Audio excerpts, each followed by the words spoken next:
Vous savez, ça m'a toujours impressionné. Et je dis, mais comment on peut vivre comme ça? On fait des délivrances, prie pour les gens. Par la grâce de Dieu, il y a des délivrances qui peuvent se faire rapidement. Puis il y en a d'autres, il va falloir insister, prier, parler. Quand tu finis la délivrance, c'est éprouvant pour la personne. Elle te dit, waouh, je le savais, hein, ça fait 5 ans qu'il est. Et tu fais rien depuis 5 ans. Ah, tous les blocages que j'ai depuis le temps, je le savais. Hein. Et tu fais rien. Moi, c'est quelque chose qui rentre pas dans ma tête. Je veux même pas, j'habite en caravane moi, qui se permet de venir regarder par la fenêtre de ma caravane. Comment tu peux accepter ça? Accepter qu'on vienne t'étrangler?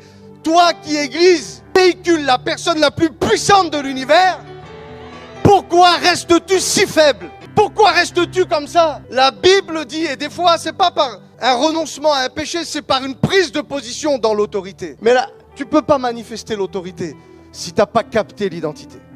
Oui, c'est un esprit de famille, oui, c'est un esprit de divorce, oui, c'est un esprit de célibat. L'esprit que tu veux est soumis à l'esprit qui est le plus puissant de l'univers. L'esprit créateur, l'esprit de délivrance. Et ça, on doit le comprendre, le vivre. Alors bien sûr, on peut demander de l'aide, on peut faire des choses. Mais la priorité des priorités, il dit celui qui croit. Ils chasseront les démons. C'est tout. Des fois, on peut avoir des peurs, on peut avoir des réflexions, on peut avoir des choses. Aujourd'hui, je peux vous assurer que 95% de ce que fait un esprit, il le fait par manipulation, par séduction, alimenté par un mensonge. Et c'est pas ce que je ressens qui est vrai, c'est ce qui est écrit. C'est pas ce que je vois qui est vrai, c'est ce qui est écrit. Et je ne peux pas être le temple de Dieu et rester dans cette condition-là. Non, je refuse que ce soit dans mon esprit, dans mon âme ou dans mon corps.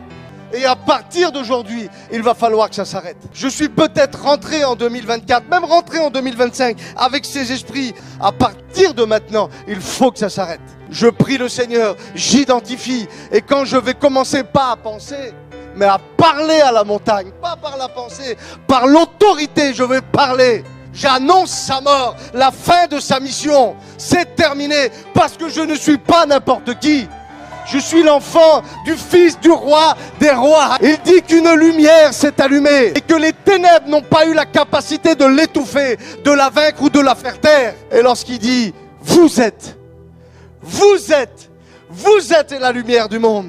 Il est en train de dire, maintenant, à partir d'aujourd'hui, j'ai délégué mon autorité et les ténèbres, alléluia, n'auront plus la puissance, la capacité de t'étouffer, de te faire taire et de te vaincre. Et à partir d'aujourd'hui, ça s'arrête. Est-ce que tu le crois? Est-ce que tu le veux? Alléluia, on se lève ensemble, Église.